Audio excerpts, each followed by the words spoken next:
asalaamaaleykum sama gars yi tey la am 22 ans bi bateau Joola suuxeek léegi Sénégal tragédie boobu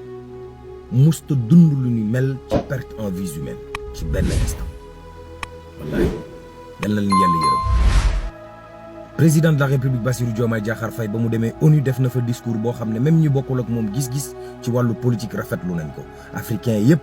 kontaan ci ndax li mu layal Afrique yi ñu xoole leen d'égale dignité waaye suuxat jàmm ci tundu Afrique yii nga xam ne jihadistes yi fab nañ ko waaye Palestine ak Israël Ousmane Sonko dina jàkkaarloog taskatu xibaar yi tey waaw Biram Seck bu forum civil dal ne reddition des comptes yoon yu mu jël baaxul gendarme yi demoon nañ kër Lat Diop doon luñutu perquisition waaye gisuñ fa dara ba tey Lat Diop ñu ngi ko téye Jérôme Bandiaky yoon génnee na liste li mu koy toppee taw bi bari na lool ci Sénégal fan yi ba tax yenn gox yi mbënd mi tàmbale na faa buur rek courant bi naa xuy xamaj Senelec digge ne fan yi di ñëw courant bi dinañ ko wàññi Mame Boye Diao ñu ne daa bëgg a jàppale Pastef ci élection législative yi ñu jëm élection législative yi ñu jëm tax na parti démocratique sénégalais APR ak ñoom Pape Diop teg kuréel gu ñu tuddee takku wàllu Sénégal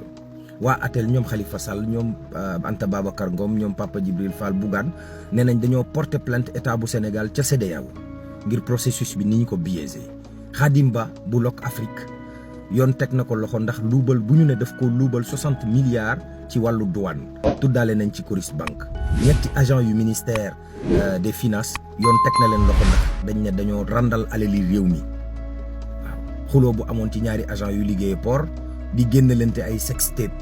sénégalais bu la xamale dara day bàyyi ba xuloog yow xool nu mu la toroxale lii lay yéeme na ñu ne kon Ousmane Sonko mu ngay gilli Aly Ngouille Ndiaye ngir mu ñëw jàppale ko ci élection